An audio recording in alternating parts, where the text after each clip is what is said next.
हाल ही में एक पॉडकास्ट में देश के भगौड़े विजय माल्या ने जो दावा किया वो सिर्फ कांग्रेस की आर्थिक अपराधों में मिली भगत ही नहीं, बल्कि ये चीख चीख कर बताता है कि कैसे यूपीए सरकार ने एक डूबती एयरलाइन को जबरदस्ती फ्लाइंग सर्टिफिकेट दिया, वो भी देश के टैक्स पेयर्स की जेब काटकर।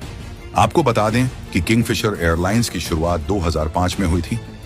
3 साल बाद फाइनेंशियल क्राइसिस के कारण जब उसकी कंपनी घाटे में चली गई थी, तब आरोपों के अनुसार माल्या की एयरलाइंस को बचाने के लिए कांग्रेस की यूपीए सरकार ने बैंकों से पैसे लेकर उसे देने का मन बनाया। पॉडकास्ट में माल्या ने दावा किया कि मैंने प्रणब मुखर्जी से कहा कि मुझे एयरक्राफ्ट की संख्या घटानी पड़ेगी और कर्मचारियों की छंटनी करनी पड़ेगी। मैं ऐसी बुरी आर्थिक परिस्थिति में फ्लाइट ऑपरेशन का जोखिम नहीं उठा सकता।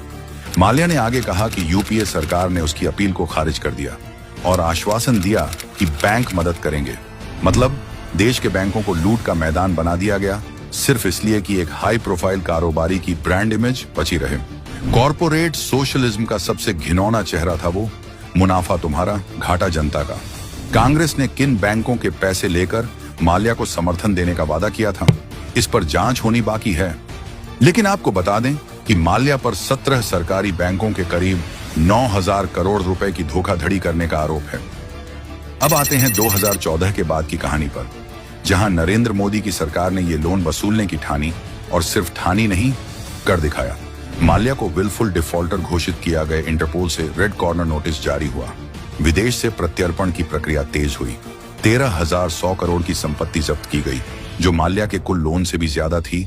यानी कि अब तक 9,000 करोड़ से ज्यादा की रिकवरी हो चुकी है। यानी जिसने लुटवाया उसका नाम है कांग्रेस, और जिसने वसूला उसका नाम है मोदी। क्या कांग्रेस का यही असली चेहरा है, वो पार्टी जो विजय माल्या जैसे भगोड़ों को संरक्षण देती रही? लेकिन आखिर क्यों?